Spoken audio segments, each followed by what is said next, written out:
he got past it months before I did. There was nothing for him to get past. He got what he wanted and was like, and I keep my girl. That was it. Like, it was just, we're up. Yeah.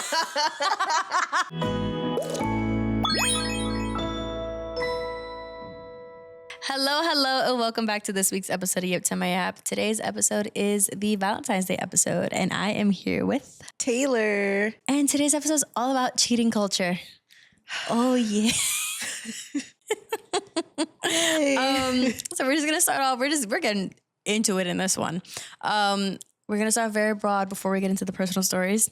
How do you feel about people who are friends with cheaters? Well, I'm glad you asked.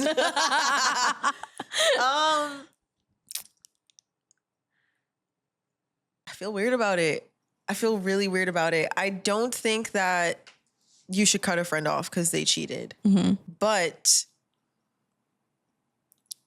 I look at people a little sideways who just kind of cut the person off who got cheated on without a, so sorry that happened to you. Like, why would they cut that person off? Like, for example, Mm-hmm. in a case that may or may not have happened to me, Mm-hmm. I think birds of a feather, they flock together. So I can't really expect their boys to be like, oh my God, why you do that to that girl? That's so hurtful, because whatever. But when your friend, I feel like when guys have like a friend group, there's girls in the friend group, whatever, and clearly the guy broke up with his girlfriend or whatever, and you've met the girl, you've hung out with her, you follow her, like you are slowly building your own friendship with her, and then he cheats and you just kind of like disappear from her life. Mm. I think it's weird. I think it's really weird. I've had an instance where some of the girls still followed me or whatever, and eventually I just like removed them as followers, and then like some of them unfollowed me, and it was like, what did I do? Mm-hmm. I did nothing. So why am I getting unfollowed because I got cheated? Like, yeah, stick by your friend, sure, whatever. But even just like a simple like, I'm so sorry that happened to you. Like, I hope you're okay. Like, yeah. Yeah. When you initially told me this, like off camera about the whole like being friends with cheaters, I'm like, I'm not gonna like, what's the word? Like ostracize your friend? Yeah, if they cheated. I gotta know why. I gotta know. Yeah. There's so much context. Cheating's never right, but sometimes it's a little less wrong, you know? It is a spectrum. Yeah. I could say it's a spectrum. Okay. But in your case, we were all like, we created, there was a part of the spectrum I didn't even know I could be on. Yeah. And I'm there. It's cool. It's whatever. Yeah. So if you couldn't already tell, Taylor got cheated on. A little bit. And today we're talking about it. We're a year post cheat, mm-hmm. and life is different. Things are different. And I'm going to sound like so dramatic. She's here to talk.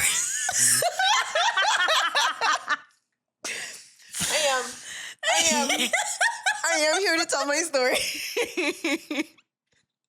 Okay. I'm going to be as brave as I can, guys. Oh, man. I'm going to be as Erica as I can. It's okay.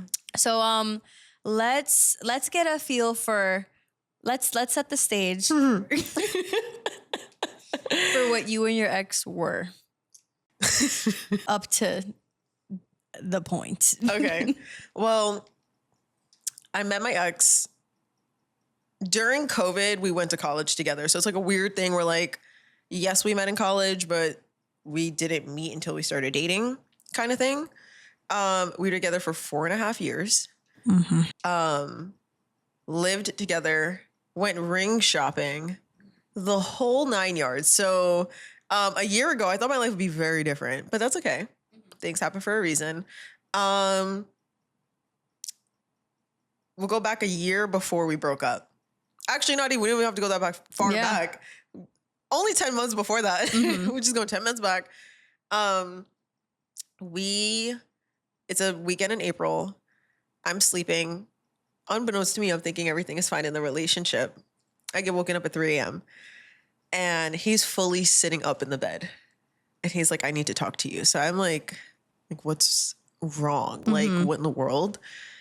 He's like, the other day I went to a spa and and I got a happy ending, and now my penis feels weird. And he's immediately like, he says it like he can't believe it flew out his mouth. And I'm like, again, it's 3 a.m., crust in my eyes. I'm asleep. I can barely like make out my own bedroom. Like that's how like out of it I am. So now I'm like, all right, let me sit up. Let me see. Yeah. Like, what did you just say?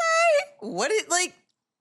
He repeats himself. So now I'm standing up because now I'm like, okay, I'm gonna give us some healthy pacing. distance. Yeah, Like- fully pacing. I'm like, so you went to work? He's like, uh-huh. I'm like, you left work? Uh-huh. Went to the spa? Uh-huh. You paid for this? Yes. And then you came home and acted like nothing happened for 48 hours? Yes. Help me. What do you mean help you? Help you with what? The demons. No, literally. So, and honestly, the part that was really rude out of all of it is that he waited until I had missed the cancellation window for my bar class. So I still had to go to bar class in the morning. I was so mad. That was the worst workout class of my life. Yeah. I could not do anything. And then it's like, you know, in bar, they make you do like the tucks and whatever. I fully was like, I'm sick to my stomach. I can't even do this shit. So for this one, the happy ending, what happened? Allegedly, all they did was give him head. Okay. Allegedly.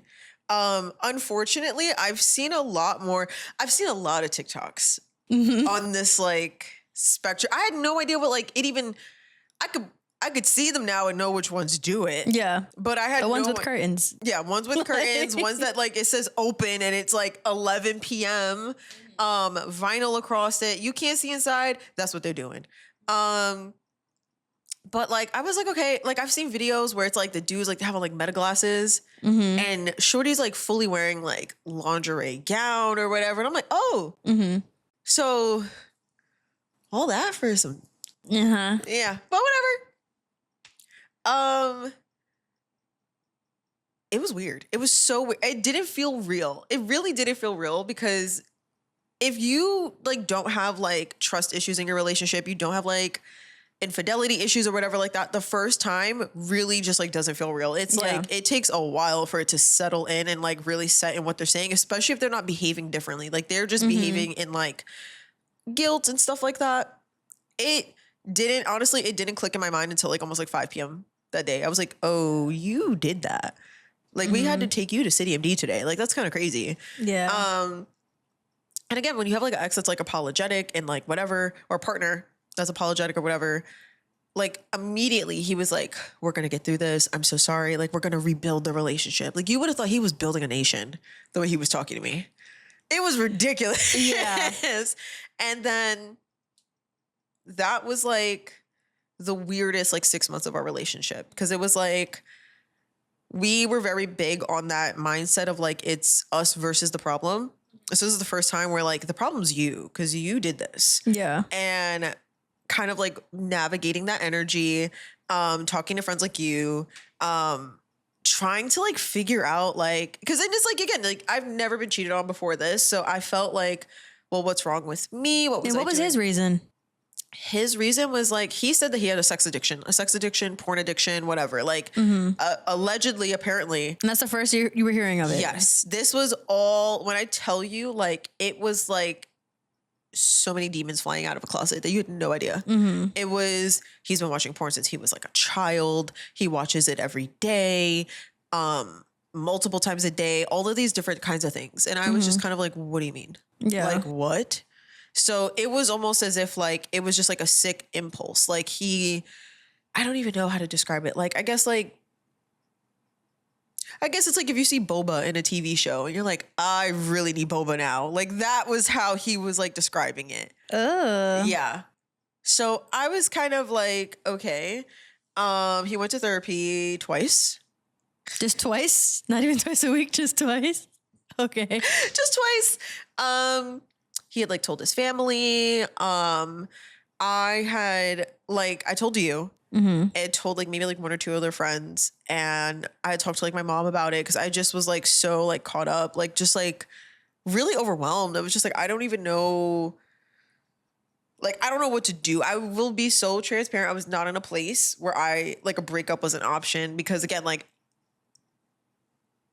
first of all, he's talking as if this is us versus the problem. We can get through this and all these different things. So it's like I'm having this partner in front of me who seems like they want to move on from it, like expeditiously, but like, like they're back in the wagon, they're back on the saddle. Everything should be fine because now they've given you this confession.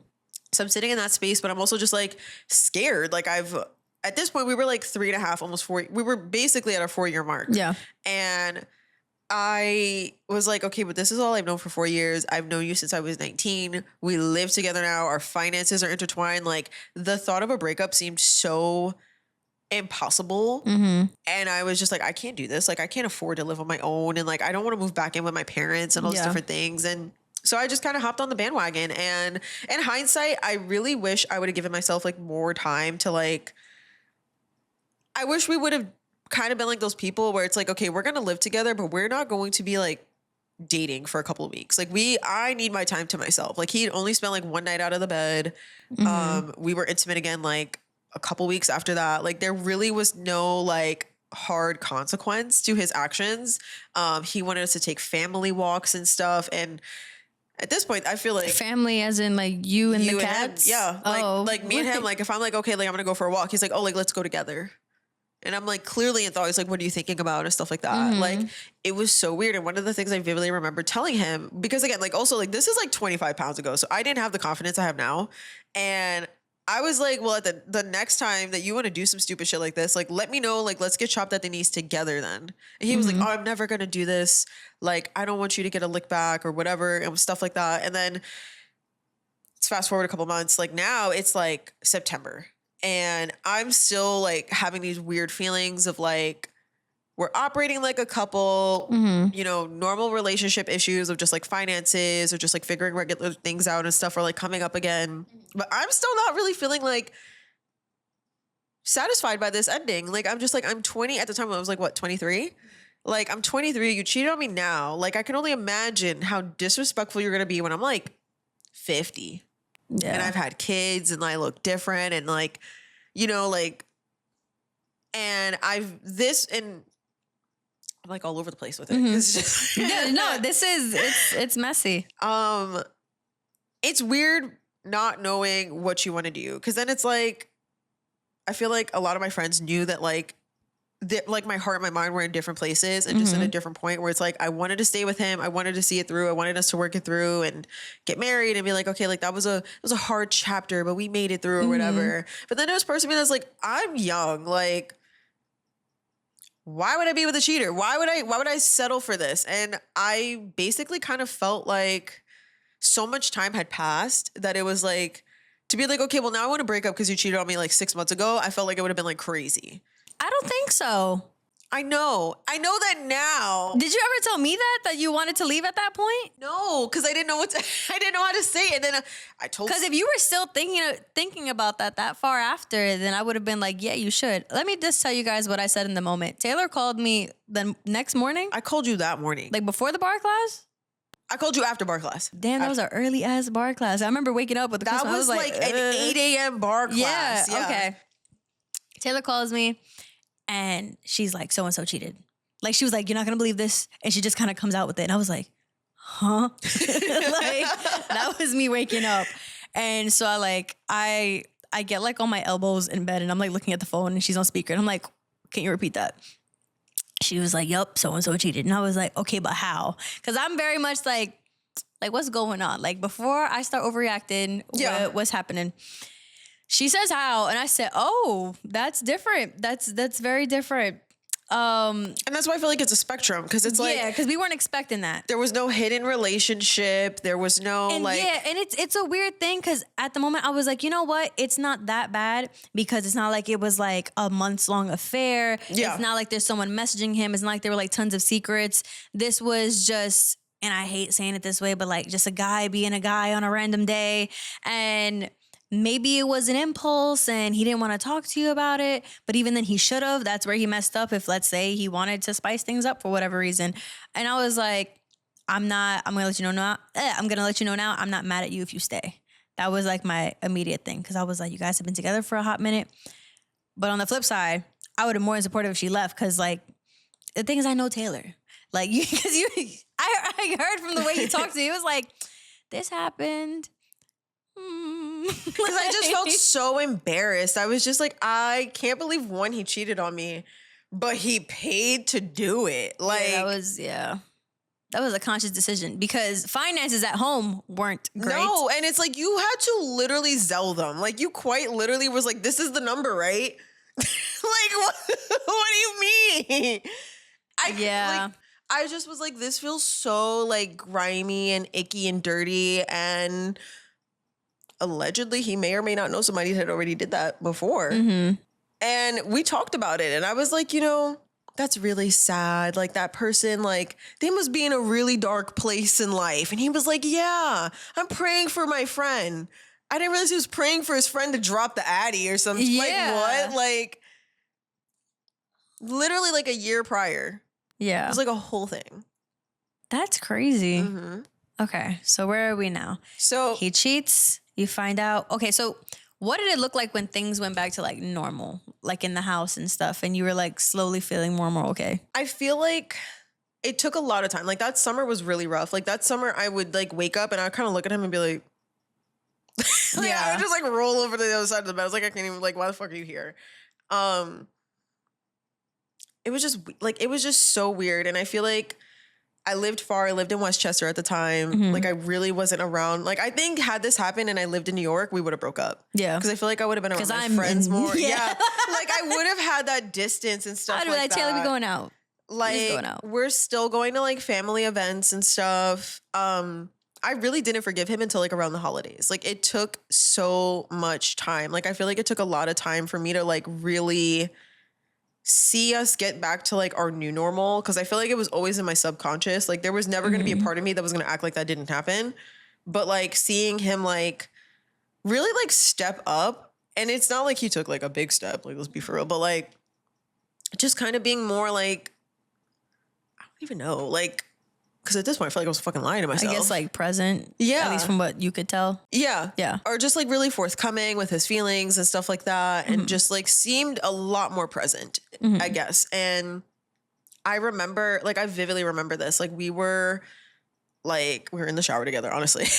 And it's like not like spicy time. Like, we quite literally were like having one of those moments where it's like, I'm washing your back, you're washing mine, we're talking. And I was like, it hurts so much to be mad at you.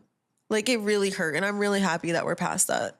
Yeah. And that was, I shit you not, like maybe like 3 or 4 months, like not even 3 months before it happened again. That was the most insane shit. I vividly remember that. Everyone forgave him. The family knew it happened, and they didn't necessarily forgive him, but like they moved past it. They moved past it. You know, we saw him at gatherings, like us being the friends and stuff, and it's like everyone was aware of what happened. But we was all like, hey, nobody ostracized him. Yeah. Like, there was never a point where he would come in a room and he's like getting daggers thrown at him, and or that whatever. made him way too comfy. He was like, oh, we're good.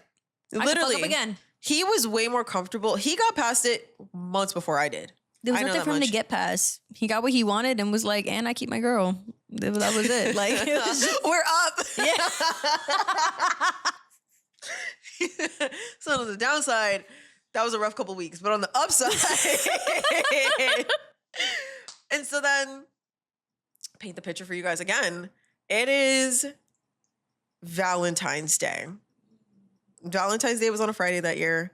We get our cats spayed. We had 3 cats at the time. We got all 3 of them spayed. Would I do it again like that? Yes. But does it suck? 110%. If you've ever had an animal spayed, it is horrible. I wouldn't know. It's because they have to keep their cones on. They're licking their incisions. It was truly like, I did not sleep that night. Mm-hmm. And this is like nothing to do with him. This is really just more of like, okay, well, like, it is what it is. We have them all in separate rooms. Like, it was a shit show. So then he has work the next day. I'm home alone with 3 freshly spayed animals.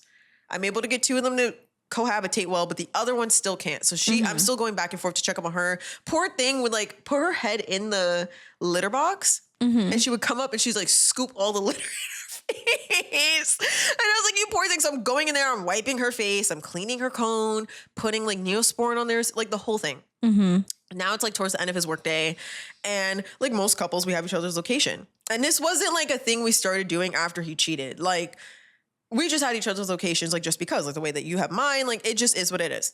And so he was like, yeah, like, I'm going to be on my way home soon. And I was like, okay, like, thank God. Like, I didn't even get to shower today. Like, I've been just busy with them and trying to keep them okay. And I like check his location to see like how far it would take him to get home. It's like a 40-minute drive. I'm like, all right, it's snowing. I'm like, be safe. I'll see you soon. I take a nap, like a 30-minute nap. I wake up, his location's still upstate. So now I'm like, this is so weird. And I'm like calling him, it's all going to voicemail. So now I'm getting nervous because as much as I like to say that he was like present and stepping up, he was also very irresponsible and had a suspended license at the time. So I'm like, I'm already going to the worst. I'm like, he either got pulled over or whatever, and they saw his license is suspended, and they're like on the phone, and he's probably on the phone with his job. And like, I'm like fully freaking out because he's not picking up the phone. Yeah.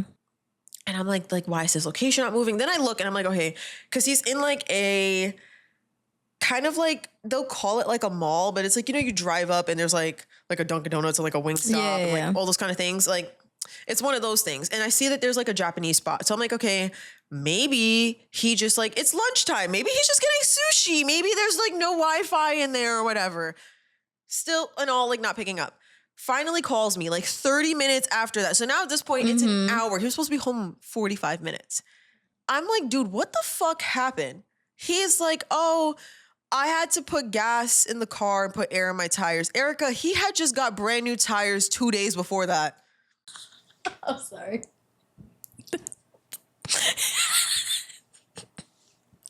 You had to get what?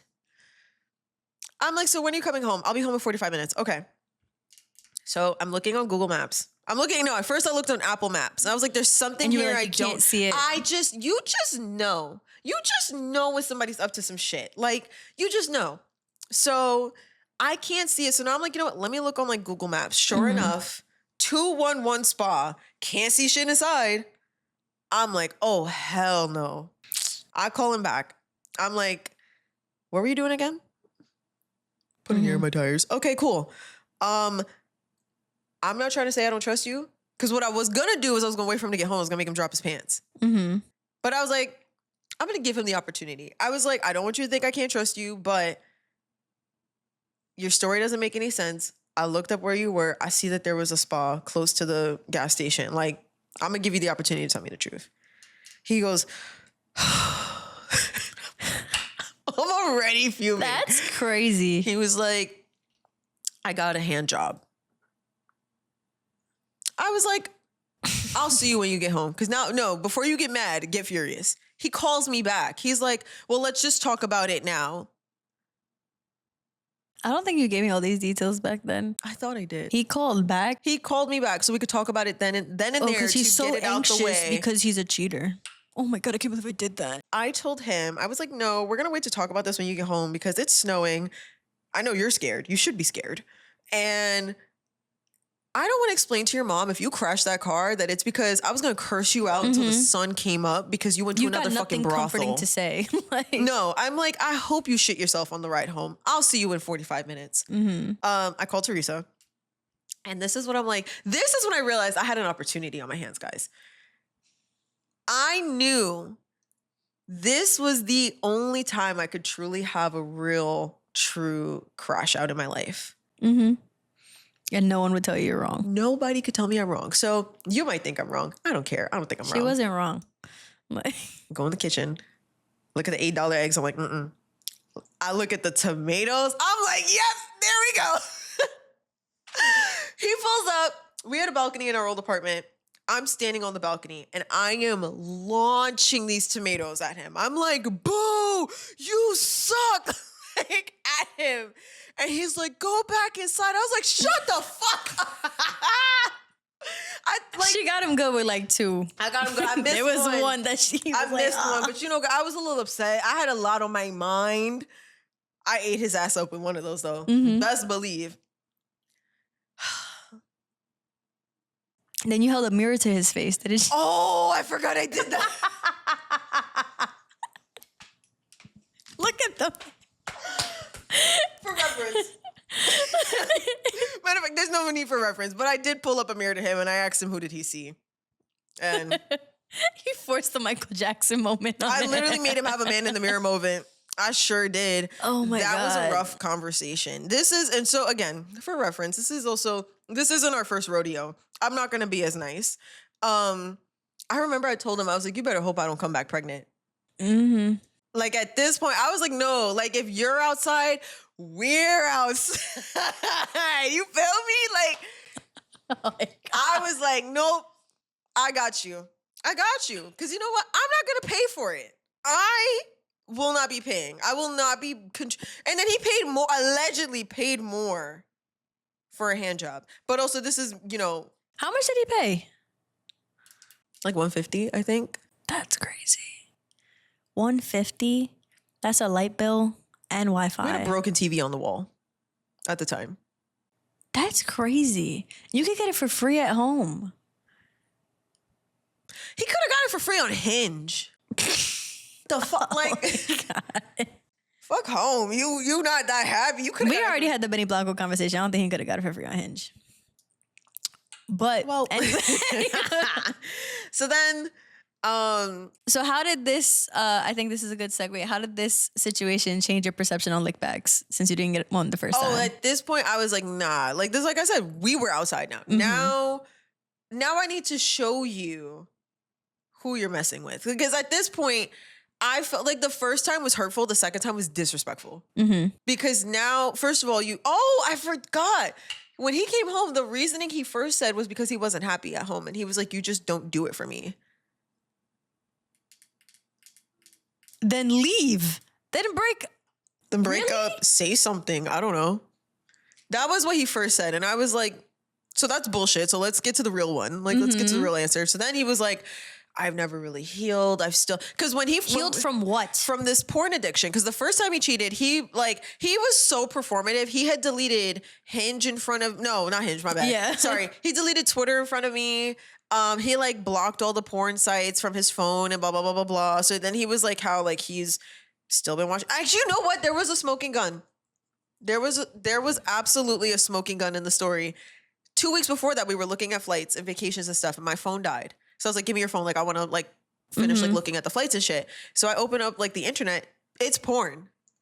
And I remember being like, I thought you weren't watching this anymore. Yeah, but there's a difference between a porn addiction and having a stranger touch you in your genitals. Very different. Well, like what is up with one thing I will say that like he has taught me is that I do think porn addictions are real. Yes. And I think that it's almost a gateway to just like. So like what? Porn's marijuana and then the happy endings are coke? Essentially. It's a gateway drug to just like. Yeah, but at that point, it's like extreme dissatisfaction of like, just like your normal life.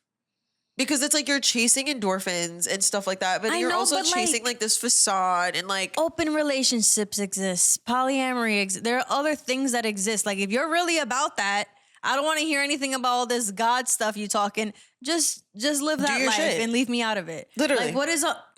But I think again, like it also boils down to like when he did it, it's fine. When I do it, it's a problem. I know, but like you're paying for. There's too many things. Of course, it's too like this is what's pissing me off. It's like change your lifestyle. You know, so that can be a thing. There's so many, or even like, hey, let's do some freakier stuff. I don't know, like there's so many toys on Amazon. Let's play with them. You know, like you guys had a big apartment. You could have had a dungeon. You could have helped.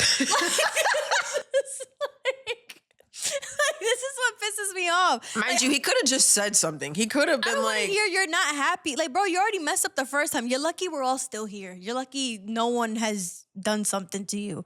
Like, you want to talk porn addiction? Like, to me, I don't know.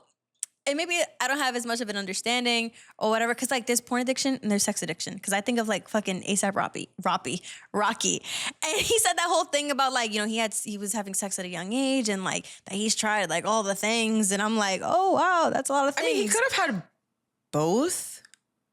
I think that like not every person that has a porn addiction has a sex addiction, but I do think everybody with a sex addiction, everybody with a sex addiction has a porn addiction, but not everybody with a porn addiction. Because he's losing me with the porn addiction. Because porn is like all the fantasies and all that on the screen. But then it's like, but that's the thing is that it gets to the point of like, now I want to be a part of it. See, but like now you're just wrong. Like now it's just dumb. Now I don't like that. You're dirty. you're filthy. I don't like that. To me, you could be as freaky as you want. You could be into all the things. Do it safe. Do it with people you know. Do it. Preferably with your girlfriend. Yeah, do it clean. Whatever you're into, you're into. But don't let strangers touch you, especially strangers who do it for money. And like, sex work, that's a whole separate conversation. Feminism, woo, woo, woo, all that good stuff. They'll do what they want to do. I'm just saying, when you're in a happy relationship, You put your partner at risk. you put your partner at risk. You're Let putting alone yourself. families at risk, your reputation. I mean, reputations are touchy, but I mean, he was fine until I got on the mic. no, he's still not fine because now he's all God. And he cares about a reputation because the demons did it. Like, come on. Like, we're not even at that part. That was Trust me, we close. So then he's back on his like, oh, I'm so sorry. We're going to get through this or whatever. And I was like, you can get through whatever the fuck you want. I'm going to go through the mattress really quick with somebody the fuck else because I don't care what the fuck you're talking about. Quoting him. Like, That's what he said. oh no, he said he was going to put me through the floor. Oh. Close enough quote. So then, as you can guess, this is my lick back era. And I will say, you can believe me, you could not believe me. I never, while I was still in this gray area with my ex, cheated on him. Everything at this point is micro cheating. Yeah, she couldn't get herself to do it. It was too, she loved him. Okay?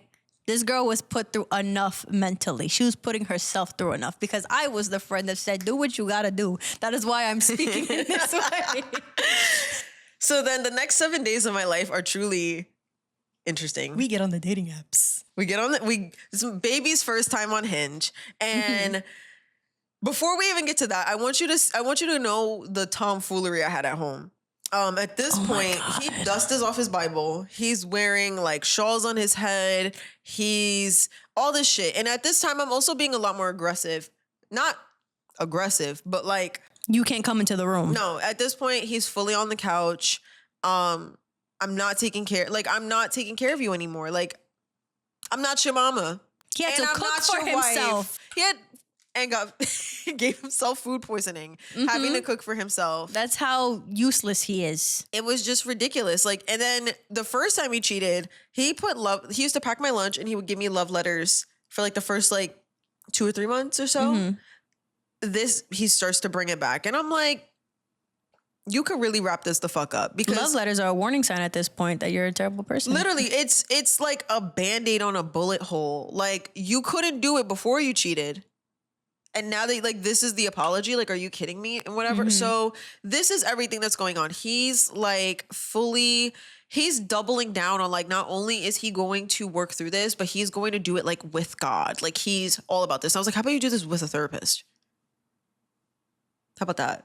Yeah. And that's not to say that like faith is a whole other thing. Like, you could have faith and want to work on yourself and want to better your relationship with God and being a more godly person on this earth and stuff like that. You can't commit. I was gonna say commit a crime. He didn't commit a crime, but you can't do something sin. morally wrong. You cannot do something morally wrong to somebody and then be like, "Well, I'm taking this up with God, so you need to work through how you feel about it." But it wasn't him though. It wasn't him that did it. Remember, it was the demons. Exactly. It was the temptation. That's the paradox that we kind of were in. It's like how you keep getting tested and you keep losing. Clearly, you're not trying. That's the part where your will comes into play. But what do I know? Yeah. So this all happened on a Saturday. This time he did give me 24 hours before my next workout class. And he also gave me a full day before I had to go back to work, which was very mindful of him this time. So we'll give him that. In that time frame, was there the thing where you were like, I've never seen you cry? Because that was a scary we're getting time. to that, yeah. Oh, okay. This is so cheating happens on Saturday. Plotting happens on Sunday. Monday and Tuesday, whatever. Wednesday was the day I told him. I was like, you haven't even cried. Like, you haven't been like, I'm so sorry, whatever. Because as much as I hate to admit it, I truly just wanted to see him like actually work to like at this point, I'm like, no, like love letters aren't enough. A little weekend trip isn't enough. Like, you need to really like be in the ringer and show that like I'm gonna fight for you. Like I fucked up. He needs to feel the pain of possibly losing you. Exactly. Just the concept. I say that Wednesday night, bursts into the room Thursday morning before I go to work, and he's like crying. But this is also wait, you said he said that Thursday night? No, I said it Wednesday night. Wednesday night. Okay. And Thursday morning is when he bursts into the room crying. But this is also after he gave himself food poisoning. So I think that's also where the tears came from. And he's like, I'm so sorry. Please forgive me or whatever. And at this point, I'm very freaked out because I'm just like, I had to tell you to cry to do it. And I get it. I'm gaslighting him because I'm like, you haven't even cried. And then he cries. And I'm like, and now you're crying. But yeah, but it's true. It's like, because he didn't cry for a hot minute. It's like. Not at all. Not at all. Yeah. And then Thursday rolls around. And again, if you have sensitivities about cheating or whatever, honestly, if you have sensitivity about cheating, that's fine. I have sensitivities about cheating, but I also have sensitivities about being disrespected. And that's where the next 48 hours of my life plays into.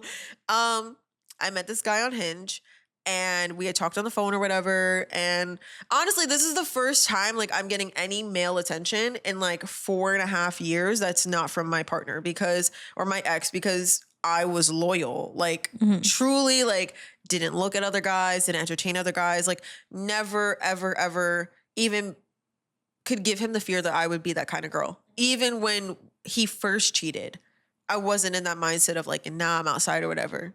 But now things are different. Yeah. I tell the guy what happens to me or whatever. And he was like, like, why don't we just hang out? Like, I'll come pick you up. Like, we could go grab food, whatever. Like, we don't have to do anything. And I didn't want to do anything because I was just like, I can't even fathom that for myself at this point in life. But I like the idea of striking fear into my ex at the time. So I get up, I get ready, I walk out, and he's on the couch. He sees me walk out, and I'm like, I'll be back. I'm going outside. That's all I said. Guys, it's 1:30 in the morning. I get in this 2-door, 5% tint car and drive like a couple blocks down from my house. I forgot to turn my location off. I turn it off. My ex is calling me. He's like, are you okay? Like, what's going on? Whatever. I'm not answering it. I'm sitting there. I'm talking to the dude. Guys, everything that's happening literally happened. I want to say maybe 7 minutes. He's like, is that your ex? This dude bundled the fuck up. Socks on. Like, he has on like his house slippers, whatever. Sure enough, it's my ex. He's like knocking. He's like banging on the window, really. I open the door, tears going down his face. So I'm sitting there like, what? Did you need something? He's like, really? Get out the car. So now we're arguing outside a dude's car. He books it. Whatever. And I'm like, he was like, what were you going to do? So this one guy books it. I was like, I guess nothing. I guess I'm going the fuck home. Yeah. Like still being like evil. Just like fully like letting him sit in it. And I'm like, it doesn't feel nice, right? Like, he was like, I just like, like, I just didn't want you to do this or whatever. I was like, no, like you asked for forgiveness. You thought I was going to ask you for permission. Are you fucking crazy? So, sorry. No, you're good. Like, you want forgiveness and you want me to ask for permission. Like, no. So we're walking back to the house and dude calls me. He's like, honestly, like your ex looks crazy. Like, I don't like how he was talking to you. I don't like how he was looking at you. Like, do you feel safe? I could come back and get you. So I'm like, okay. Pulls up. No, so my ex goes in the house. I keep walking. I get into his car again. This time we go somewhere different. And now I'm looking at my ex's location. Mine's off. He's driving up and down and around the neighborhood. So I was like, I'm going to get out your car because he knows what your car looked like. And my ex is dumb enough to get himself put in jail. And I'm going to have to pay to get him out. And I don't feel like doing that. So Yeah. I'm going to save my money and my time and get out your car. Yeah. I get out the car, whatever. My ex pulls up, I get in his car. And he basically gives me his version of the if I can't have you, nobody can kind of speech. And I'm like, I need to get the fuck out of this house. Yeah. I'm like, I need to get the fuck out of this house fully. And this is the only night I let him back in the bedroom because I did not feel safe having him on the couch. He like rolled over to grab me and I like almost threw up. I was like, I can't. Like I called out of work that day. I was like so anxious, whatever. Mind you, he got 2 happy endings. And we don't know how many other ones, but he couldn't stand the sight of Taylor in somebody's car. Come on. It was bullshit. And I The next day I got in his ass. That's when I told him, I was like, you don't get to ask for permission and expect me to ask you for, no, you don't get to ask for forgiveness and expect me to ask you for permission. Because you've been doing whatever the fuck you want for a very, very long time. And if you can't stand to see it, you could get the fuck on. And sure enough, guys, he did. And so that Sunday, I'm home, whatever. And he's like, you know, like, how are you feeling? Again, he's trying to do all of the same patterns that he did the last time of just trying to be let in. And I'm being really distant. And I'm like, I don't know. Like, I don't know who the fuck I'm looking at right now. And my sister calls, and my sister's 16 years older than me. So she basically raised me. And she was very much being cordial with him out of respect for me at this time. And she didn't know he had cheated or whatever. And when she called me, I was like, please step out the room. I want to talk to my sister. And he already knew I was going to tell her. And so when he goes to get his haircut, and like I said, you know, birds of a feather flock together. So he comes home and he's like, I think I need to go to my mother's house or whatever. And I'm like, oh, also the very important part of the story, because this is when our lease was going to be ending in the summertime. And so we were going to actually move in with his mother, and we were going to like take over the basement and whatever, all the way in Long Island. Very far from my family. And you were willing to do this while still broken up? Up until the night before, yeah. Yeah. I was like, I need to get on my, like, we both need to get back on our feet financially and stuff like that. Like, I need this just as much as he does. And we could figure it out when we get there and whatever. Again, I'm still planning with him in the orbit.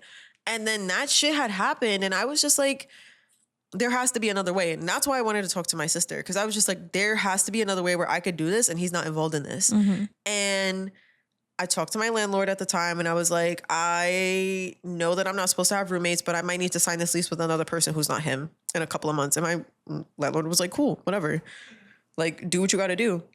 He comes home. He's like, you know, I think I'm going to start spending some more time at my mom's. And, you know, like in July, like you could still come and you could get on your feet and like we could figure this out. And I was like, actually, I won't be coming in July. I'm going to keep the apartment. And that's when he grabbed all of his shit and left. Because first he led with like, why do you want to be with me? I was like, motherfucker, I don't know if I want to be with you. Yeah. What do you mean? Why do I want to be with you? I don't know. Because he was like, if all I'm here for is provisions, because this is now, he's only speaking in biblical tongue at this point in the story. And I think moving forward, I was like, what provisions? What provisions? You spent $150 to go get your dick sucked. Then you can't pay your tickets. I want to say something. I need to say something. I need to have this on the record. So, Taylor told me after they broke up, everything was easier. Bills, food, everything. Even because he's greedy. He's a greedy man. I don't know if you know where I'm going He has a biblical greed, honestly. So apparently this dude was eating up all the food, didn't care if he ate the last of whatever. Greedy, greedy, greedy. And I should have known this. Oh, I already know where we're going with this. Because when I thought back to this moment after everything popped off, like I was like, you know what? He's a terrible human being. For Taylor's birthday, I go over to her house, bunch of friends, and a lasagna. Right? I always bring a lasagna. And there was just enough for everyone to get a piece and for one last piece to be in the pan. So in her kitchen, I wrap it up in foil and I put it on a plate real nice. And I tell that beast, I was like, can you remember that this is in the fridge? I'm putting this in the fridge for Taylor for her to have for lunch tomorrow, whenever, because Taylor loves her some Erica's lasagna. I sure do. And I think we were on the phone or something. And oh yeah, we were on the phone like the next day. And Taylor goes, damn, I wish I had some of your lasagna. And I said, you do. I put a serving in your fridge. And she was like, it's not there. Yo, I can't. This motherfucker ate it. And I never told her that there was lasagna waiting for He her. sure the fuck didn't. If there's anything that can, I don't even know what's the word, to just tell you how terrible of a human being that man was. It was that. It was bad. It was bad. And my thing is like, there's nothing Pretty wrong with being bitch. hungry. There's nothing wrong with being hungry, but there's a problem with you finding $150 to participate in infidelity. And you can't find that for the grocery budget. You can't find that. You could have ordered food instead of eating her lasagna. No, he couldn't. He could have. with the money that he spent Oh, on you're that. right. You're right. Yeah. No, because it was like, I never got something for myself without getting him something. I truly was living with, I wish I had a free bag of chips. Like, that's truly what the fuck I was living with. Like, I couldn't get myself sweet green because he would want sweet green. So then I got to get myself McDonald's because I could afford to get both of us McDonald's at the same time. Yeah, but he eats for like 3 of you. That's the problem. Like, Yeah. you just get your one little meal and he wants all. No. It was like, He's a man. That's another thing. It's like, why are you doing that? You shouldn't be paying that. like, you should be the like, only hey, thing that's babe. like worse than that was like when we would go to think, because it's like we still wanted to have a social life. It's like, okay, like we're in our 20s, we still want to have a social life. Our friends are inviting us to things. We want to be the villagers in people's village. And I vividly remember one of his friends was having like a medieval times like birthday or whatever. He spends like $80 on an outfit. I was like, we also didn't have to dress up. It's medieval times. Yeah, literally. You're in the dark. This is for... Or my birthday that year when he like was so worried about what he was going to wear to a dark theater. My thing is... And keep in mind, that birthday, I had saved up gift cards from like the Christmas before to use for my birthday. I spent maybe $20 on all of my birthday stuff. Okay, so he packs up his stuff. He packs up his shit in garbage bags because the luggage was mine. Yeah. And he leaves. And that was insane. He comes like not too long after that to kind of get like the rest of like his bigger items and whatever. I would also love to mention he had brought like this huge air purifier that I hid before he came to get all his shit. I let him take his small one. I dumped cat litter in it. Yes, I dumped a bunch of cat litter in the small one, and the other one I hid in my landlord's apartment because I was cool with my landlord. So I hid it in her apartment. And when he asked about it, I was like, oh, it broke. It's not broken. It's in my new bedroom. And she's breathing just fine. I'm breathing great with it. Thanks. That pure ass air. That was an expensive air purifier. Yep, that shit is right here in my apartment. Damn. Okay, so things end and you ask him, so when people ask you why we're not together, what do you say? What does he say? I say we're not together because he cheated. And what does he say? He says we're not together because we're not equally yoked. And I'll never forget the day he looked me in my face and said that. And I was like, you're absolutely right. We're not equally yoked, but like you're saying it like I'm the problem. And this is a whole other thing because it's also just like, I remember like we had one final conversation and that's when like all of this came out or whatever. And he was like, you with like the evil eye and the tarot and the horoscopes and all these different things and the crystals. And I was like, first of all, your own sister-in-law and brother and their child were evil eye bracelets. I dare you to say something to them. If you feel that passionate about, I dare you to look that woman in her face and say something. Because I think she's been waiting to curse you out for a while now. So I really hope you do. Second of all, never dealt tarot cards in front of him, never had tarot cards in front of him, nothing of that kind of sort. He met me when I liked crystals. Never once in almost 5 years indicated that was a problem. There was something else he said, horoscopes. He quite literally refers to his own horoscope. So I don't really know where any of that came from. And it really was like, again, people will pull problems out of their ass to justify their own stuff. He also said that it was because he wasn't ready for us to move in. I want you guys to know this man is pushing 30. But what was his words he said on his TikTok? The freedom feels good from his mother's basement. So I don't really know. I'm not in the business of changing people's minds, changing people's perspectives. I'm so at peace with that being the why in his mind, in his friend's mind, in his family's mind. I don't really know because I know, but I don't care because at the very end of the day, I'm a firm believer that like I said, I think sex addictions and porn addictions are just as bad as being addicted to alcohol, being addicted to drugs and stuff. Like, that I've never been like blackout drunk. I've never greened out. I've never tried party pills, anything like that. Like, I've never tried cigarettes. I think that when you take yourself to an extreme, like that's your new limit. and your why is your new extreme to a why. You had a bad day at work and you got blackout drunk. Now, I personally think a person needs to be a little bit more alert with themselves, because is that how you cope with things? Is that how you solve things and stuff? You felt so out of control with your life. You felt so out of control with your finances. You felt so dissatisfied with your life that was the only satisfaction you could find in yourself, was paying for sex. That's your extreme. What the fuck are you going to do when you have kids and the budget's tight? You have toddlers screaming and crying. Your wife is asking you to step the fuck up. You're going to spend $150 instead of some formula at a brothel? Because it's what about me? What about my needs?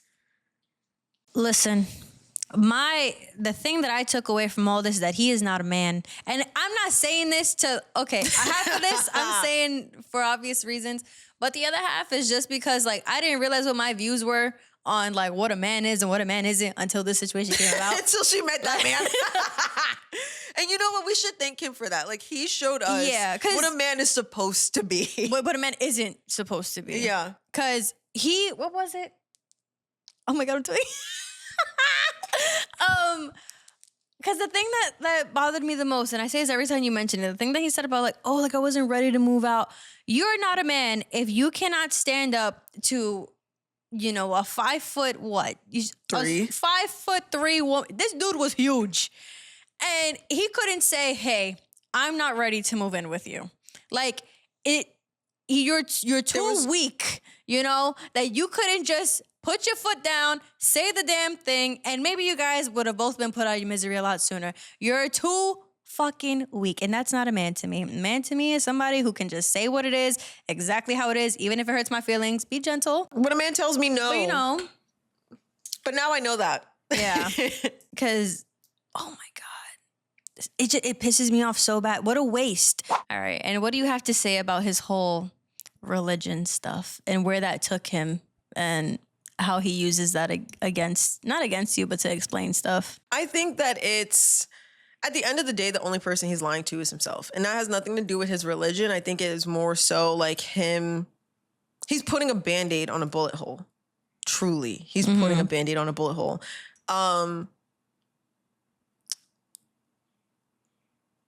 It's so hard to describe without it sounding like I'm bashing how he is with religion and whatever. My thing is that like I said before, you cannot do horrible things and then think that you're like wiped clean because now you've like seeked forgiveness in God.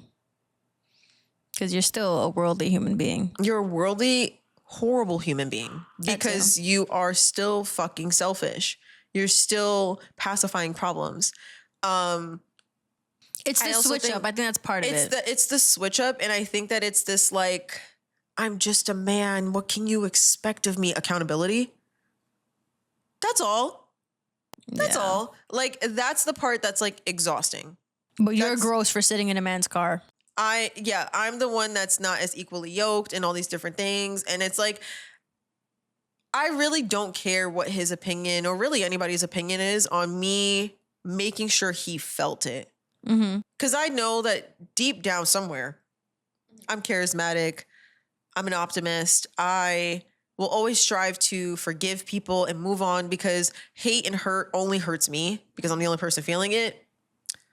But you're not going to disrespect me and not think that I'm not going to not make you feel that. Like, because clearly you were way too comfortable, and you were way too comfortable because you thought you could call me after I figured out that you were cheating and be like, well, let's just get this out the way.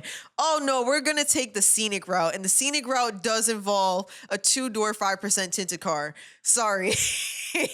Sorry, but it does. Yeah. He disgusts me. Okay, on to better things. So, you know, this thing is out your life, and then now we're moving out. We're moving out, moving on. And what was that like? What was it like just doing something like on your own, like entirely on your own? Because like, yeah, you're a grown adult and all that stuff, but it's like, you know, now you don't have this person you've been with since you were 19. Honestly, it felt like a fever dream. It felt, I would change nothing about it. Was it great all the time? No. But I think it happened exactly the way that it needed to happen. I think that breaking up with him happened where I was I was okay with it on my terms. I had already made peace with it. And I think that that's why it hurt less. Like in terms of the breakup, it was a clean cut. Like never broke contact. Like legally, he still owed rent to our apartment. So I didn't block him until that last bit of rent was paid. And then I was like, I have nothing to talk to you about. And even then, take it up with the landlord. I don't give a fuck. Like, I was living my life, paying my own bills, not worried about his bills. And I felt totally fine in that. I think that dating was very weird because, and it still is weird, because I met him when I was 19.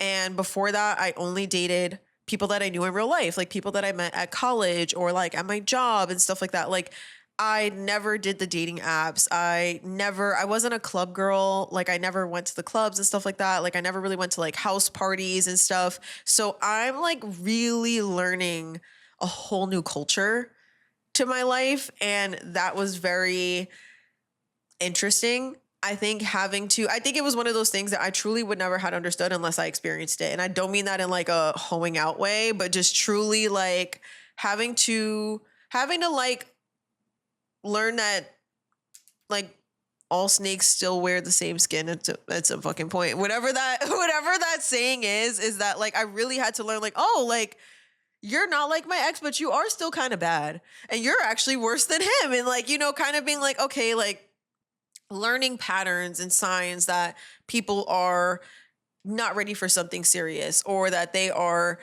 also a selfish person, or also only looking for these like short-term satisfactions of things, or just like not being honest with themselves and all these different things like that. Like it really was like a thing that I had to experience. Like I had to like see people who act in that way and then be like, oh, okay, so you're kind of weird. I don't want to talk to you anymore.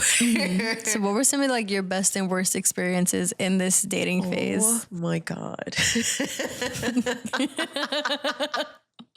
Worst one?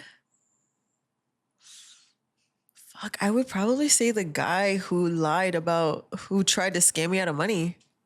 Scam you out of money. Remember the guy? Yo, dudes. These men are wild. Men are wicked and wild. There was one guy who we met, whatever, we hooked up, and a couple days later he was like, oh, like I have something. And I was like, the fuck? Like, so then I was like, I'm so sorry, but like, I don't think it came from me, but like, I hope you're okay, whatever. And I go to the doctor, obviously, because I'm like, okay, well, like now let me make sure like I'm good. Yeah. And he picks me up from the doctor. And so he drops me off back at my apartment and we're talking or whatever. And he's showing me something on his phone. And I was like, oh, like, why don't you take off your coat? Like you could sit for a bit. He was like, oh no, like I'm about to go to the barber. He shows me something on his phone and it's an unsaved number. It's like, let me know when you're on your way. And I was like, why don't you have your barber's number saved? That's so weird. Like, okay. So then he obviously grabs nothing because he didn't take anything off. And he just leaves. And then he texts me. He's like, oh, like, when are you going to reimburse me for like my City MD visit and my medication? And I was like, what? What do you mean by that? Like, he was like, you know, like, because it was you. And I was like, well, like I said, I don't think it was me. And when I get my test back, like, I guess we could talk about it then. And I was like, how much do you even like want? He wanted like $250. And here's the thing. The job he's working, actually, I don't care. He works for NYPD. My dad just retired from NYPD. I know what his insurance is like. I know how much his copay was. I know how much he was supposed to pay. I was like, you're bullshitting. You really only spent like $75 on this shit. He was like, oh, for my emotional distress. And I want you to know we are in fact talking about a grown-ass man. Example number 2 of what a man is not. So I shit you not, like 2 days later, I get my results back. Everything's clean and negative. And I also want to reference, I've been tested multiple times since then and that shit is still negative. And I sent it to him and I was like, so do you want to Zelle or Venmo me for my emotional distress? He was like, what do you mean by that? So that was probably the worst because that's when I was just like, wow, like there's so many city girls out here and like. That's crazy. But that's crazy that the way you go about it is like, yo, like I'm dirty, pay me. Like, right? You know, like it's just like, huh? Well, if you're itchy, I'm itchy. Isn't that That's emotional damage for me. Like, That was insane. and then That for was you to not have anything proving that he's out here doing just people. being nasty. Or what if? Well, wait. What? Imagine like every girl he was screwing around with, he was getting 250 from. Like maybe he was messing with several like girls. it might have been like a screenshot that he was just like sharing around. Like it never just made weird. sense. It never at the end of the day made sense. It was can so always be a weird scammer. because then it also was like if you do have something, you're on your way to somebody else and you Just did all you of it go is- to like My thing is there no shame? Like you literally just said you have that. literally just like bring Even shame if it's back. for the story or whatever the fuck, like you just want that many women to be walking around here like, yeah, he got an STD. Like, huh? That was horrible. And I think the only thing next to that was just as bad was the date with the Spanish dude who only knows Spanish people in his life and said the N-word right next to me on the phone with his friend. Oh my God, yeah. That was very uncomfortable. I Super uncomfortable. And I get it. Spanish people have their own take on their right to say it and blah, blah, blah, blah, blah. This was like some like Mexican dude from Westchester. Even a vibe check though. Like there No. wasn't nothing. I was so uncomfortable. Like I was like, I want to go home, but I kind of don't want you to know where I live. Like, Yeah. so weird. Best, I don't know. They all kind of suck.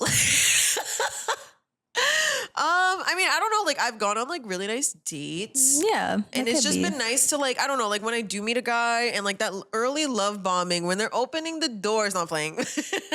I don't know. I would say, the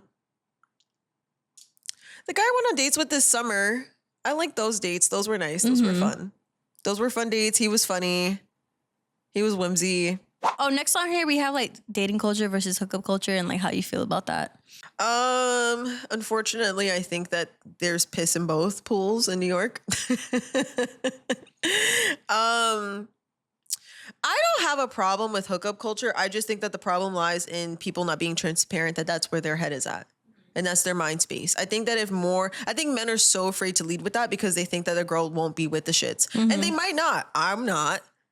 But somebody out there might be. Yeah. And if you have to lie to have sex with somebody, you didn't deserve it. Like you don't, like that's my take on hookup culture per se. I also think that like dating culture in New York is just really weird because it's like, what's weird for me is that like a 22-year-old and a 32-year-old could both like me. And I'm like, oh, this is my mid-20s. But like, it's been an interesting ride, just like being single for the first time. And like, I think that hookup culture really is kind of in the driver's seat of dating culture in New York, which is what makes it so rough. Yeah. But I think when you know yourself, you know your boundaries, you know what you will and won't tolerate. Dating in New York is fun. Yeah. And it's just meeting people, like weeding out the ones that are weird, weeding out the ones that are freaked out. And then you meet somebody and I think that there's also a huge level of people being guarded and they don't want to get hurt and stuff like that, which I get because I also would hate to get hurt right now.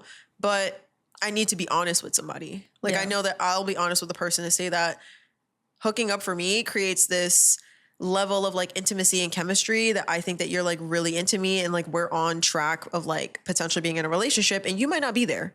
So if you don't really like dealing with that kind of energy, don't have sex with me. Yeah. I've gotten to the point of being honest like that with people. I also heard this term before that I fully believe in, that like people basically are like, they go in these cycles of like evil dating. And then that's when people are like participating in hookup culture or just kind of fucking around and being more toxic and maybe projecting of like whatever wounds they're healing from their ex. And then you meet people like that. And then they grow tired of that, whatever. And then they're like, you know what? I want to be optimistic and I want to meet people and like, meet my person or whatever. And then they're like positive dating. And I'm using these terms like, neither of the two, like both suck. But you're more optimistic in your dating. And then you meet somebody and you like them. And then you find out that they were actually in their evil dating phase. So then you get upset and you go back to evil dating and the cycle continues. And it's really just a matter of meeting somebody on the same timeline as you at the same time. I was going to say, because that's what forces people to be like, oh, right person, wrong time. And it's like, no, just wrong person. At least that's how I think so. I don't think that there's such thing as right person, wrong time. Because like, I I think I could confidently say my boyfriend took me out of my evil dating phase. I think so. That is Sorry, I didn't mean it like that. I didn't mean it like that. I meant like, you know what? Like somebody had to get me out. I feel like you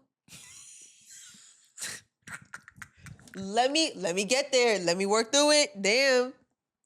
You like I don't think you were ever necessarily evil dating. You were never being toxic to be toxic to people. Like I wasn't toxic. No, exactly. Yeah. I wasn't saying you. No, this is not defensive. I just know, like, I wasn't necessarily toxic. I was just very honest. Exactly. And I feel like you also were very at peace with like your single life, where if somebody wasn't adding value to that, you didn't need them to fuck around. Like you weren't pouring into men for no fucking reason. Yeah. And he essentially proved that he was worth a person pouring into. Like he is a very patient person. He is a very kind person or whatever. And I feel like he gave you the space and the time to like become the very warm and loving person you are to him because he deserved it. He earned it. Yeah. Because everyone else, if it was a good day, it was a good day. Quite literally. That's what it is. Okay. So let's bring it back to where we started. So what do you think about like cheating overall? Obviously, we know against it. Bad. 0 out of 10 would not recommend doing it to a partner, y'all. Don't do it. But just like the way that it's perceived socially, like what do you think about it? I think before my ex cheated on me, I was so dead set. I was like, oh, I would never be the girl who gets cheated on and stays with a cheater. Like once a cheater, always a cheater, whatever. And then I got cheated on. And that first time I did not want to leave. I was so comfortable. He was the closest person to me in my life. I was insecure at the concept of just being on my own. Like I was so scared to quite literally shake up my life. Yeah. And I think that it's easy to judge somebody when it's not you. And I will say that that is the biggest shift that I had, is that I no longer judge people who stay with a person who cheats with them. Am I sad for them? Of course, because they do deserve better. You don't need to stay with a cheater. I don't think cheating is an accident or coincidence unless your partner was preyed on and that's a horrible thing to happen to them. That was a conscious decision that they made. They are a grown ass adult. But I don't just like tell people like you should leave your partner. Mm-hmm. Like I do create that space for people where it's like, if I think that they're like just really more hesitant and scared, to be like, you know, like, well, what does it look like to stay with them? Like, do you think you could get over this? Like, but like if he cheats after already treating you terribly, it's like, no, okay, then I'm leave. like, okay, well, great. I'm gonna help you make your hinge. It's gonna be so fire. Yeah. What was the question again? Just how you view cheating, like socially, and how it's perceived. I think that, like I don't really judge people who stay with cheaters, because the first time you cheated, I also met so many people who like confided in me and they were like, it happened to me too, but now we're married and we're happy and all these different things. And like, they make it work. It's a part of their journey and it's a chapter in their story, and they are at peace with it being like that for them. One thing that I felt like really insecure about when it happened, because, you know, I had told some of my closest friends to just kind of help me get through it and stuff, was there was a point where I got invited to one of my friends' birthdays and they sent me the invite, and immediately after, like this long ass paragraph, and they're like, hey babe, like you could bring him, or you also don't have to bring him. Like, could you not make jokes about like getting a lick back or like whatever, like at my birthday, because it is my birthday. And I was like, why the fuck would I do that at your birthday? Why would I bring up my cheating partner and ostracize him and embarrass myself at your birthday? Yeah. Like, and they were just like, well, it just seems to be like all you talk about like when I see you. And I'm like, yeah, I've only seen you like maybe 2 or 3 times since this happened. And as my friend, I'm confiding in you because what else am I going to do? Clearly, this is still something I'm grappling with and dealing with. And I think that also was what kind of pushed me to be like, I'm either in this or out. But it's also, again, changed my perspective on like, it's a traumatic thing to happen to a person. And I think it's taught me that as a friend with like you have to let people go through the shit and figure it out and talk it out and work it out. And when they want an opinion, you give an opinion. When they want a soundboard, you be a soundboard. And you just try to keep your friend within keep them within like little, I guess, barriers of being safe.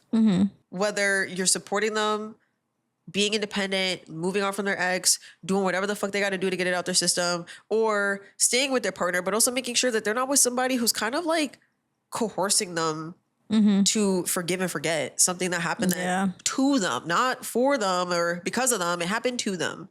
And I just think that people who cheat are grimy and selfish, and that's your new extreme and low for the shit that you do when you don't feel good about yourself and you feel like you're not being the center of fucking attention. Yeah. I feel like cheating is just a very young thing to do. I don't think that. What do you mean? I think it's a mindset. It's a childish ass mindset. Exactly. It's young.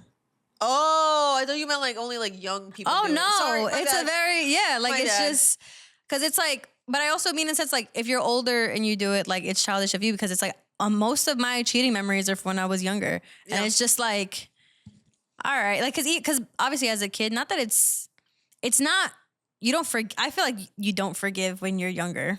Like I feel like in your teens, like cheating is like not as forgiven. No. And that it's more of just like, oh my God, you slept with that girl. I'm so mad.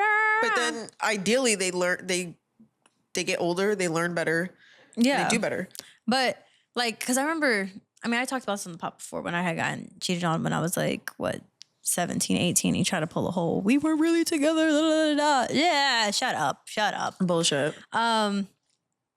But yeah, I feel like any instance I had with that, or even like hearing my friends talk about it and stuff, I've always heard that when I was younger, that I'm just like, when we're older, it's like, bro, like, why cheat? Just leave. Like, just leave, just be honest. Have the weird, rocky part of the relationship and then just go. I forgot what my mom always says. I think she said that men don't like change. They like variety.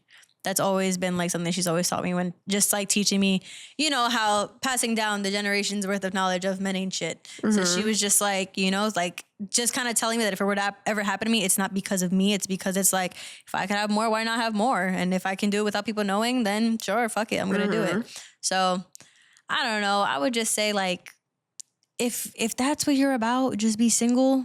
And the people who judge you while you're single, okay, they're wrong. If you're single and you're just living life and you're just being honest with everyone and being like, hey, I'm just doing here for tonight. What's up? You know, that I'm not judging you for that. You're just living. But if you're with someone and you care about them, and I don't know, I just hate that this has to be said, you know, like just stop sleeping with other people. Don't start sleeping with other people. Or pay for it. So now what do you hope for in the future as this single, liberated woman from evil men?